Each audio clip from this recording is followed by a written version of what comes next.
തിരുവീശംകുളം മഹാദേവ ക്ഷേത്രത്തിലെ തിരുവാതിര മഹോത്സവം ഡിസംബർ 23-ന് ആരംഭിച്ചു.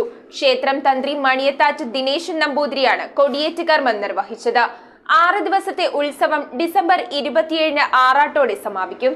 മുളക്കുളം വടക്കേക്കര തിരുവീശംകുളം മഹാദേവ ക്ഷേത്രത്തിൽ തിരുവാതിര മഹോത്സവത്തിന് കൊടിയേറി. ക്ഷേത്രം തന്ത്രി മണിയത്താറ്റ് ദിനേശൻ നമ്പൂതിരി കൊടിയേറ്റി. കൊടിയേറ്റത്തിന് മുന്നോടിയായി കിഴക്കേ കുറ്റാളക്കോട്ട് ടി ഷാജിയുടെ വസതിയിൽ നിന്ന് കൊടിക്കയർ, കൊടിക്കൂറ എന്നിവ താലപ്പൊലിയുടെ അകമ്പടിയോടെ ക്ഷേത്രത്തിലെത്തിച്ചു. തുടർന്ന് ദീപക്കാഴ്ചയോടെ ദീപാരാധനയും നടന്നു. 6 ദിവസത്തെ ഉത്സവം ധനുമാസത്തിലെ തിരുവാതിരയായ 27-ന് ആറാട്ടോടെ സമാപിക്കും. ഉത്സവ ചടങ്ങുകൾക്ക് ക്ഷേത്രം തന്ത്രി മണിയത്താറ്റ് ദിനേശൻ നമ്പൂതിരി കാർമ്മികത്വവും നൽകും. 1008 കുടം അഭിഷേകം, കലശപൂജ, കലശാഭിഷേകം, ഉച്ചപൂജ, കലാമണ്ഡലം രാജേഷിന്റെ ഓട്ടൻതുള്ളൽ, തിരുവാതിരക്കളി, നൃത്തനൃത്യങ്ങൾ, പ്രസാദ ഊട്ട് എന്നിവയുമുണ്ടാകും. ആറാട്ട് ബലിയെ തുടർന്ന് മഹാദേവനെ ആറാട്ടിനായി എഴുന്നള്ളിക്കും. ആറാട്ട് കഴിഞ്ഞ് തിരിച്ചെഴുന്നള്ളുന്ന മഹാദേവനെ സ്വീകരിച്ച് ദേശം ചുറ്റിയുള്ള താലപ്പൊലി ഘോഷയാത്രയായി ക്ഷേത്രത്തിലേക്കും ആനയിക്കും.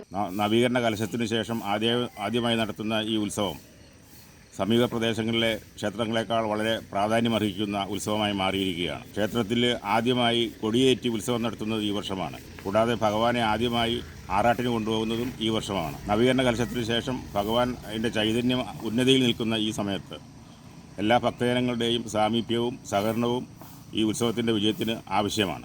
News bureau, Piravom. റിങ്ങുകൾ 1 ഗ്രാമിൽ തുടങ്ങുന്ന മാലകൾ, നെക്ലസുകൾ 9,000 രൂപ മുതൽ ഡയമണ്ട് നെക്ലസുകൾ 1 ലക്ഷം മുതൽ ആരംഭിക്കുന്ന വെഡിംഗ് സെറ്റുകൾ. കൂടാതെ നിങ്ങളുടെ പഴയ സ്വർണത്തിന് ഏറ്റവും ഉയർന്ന മൂല്യവും. Maharaja gold and diamonds,